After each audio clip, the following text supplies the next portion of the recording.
Gambhira bridge જે સૌરાષ્ટ્ર અને મધ્ય ગુજરાતને જોડતો, આણંદ અને પાદરાને જોડતો આ બ્રિજ આજે વચ્ચેનો એક ભાગ, એક સ્લેબ એ ધરાશયી થતા લગભગ 5 જેટલા નાના મોટા સાધનો અંદર ખાબક્યા હોય એવી વિગતો પ્રથમ પ્રાપ્ત થઈ છે.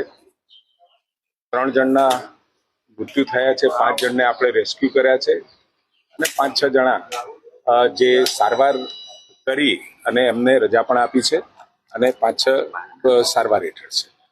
ઘટનાનું કારણ શું, કારણોની તપાસ તેમજ આ બ્રિજ 1985માં બન્યા પછી જ્યારે પણ જરૂર પડી ત્યારે મેન્ટેન કર્યો હતો, પરંતુ આ બનાવનું કારણ શું છે અને મુખ્યમંત્રીશ્રીએ એમના તબક્કે 212 કરોડના ખર્ચે આ બ્રિજને મંજૂરી પણ આપી હતી નવો બનાવવા માટે.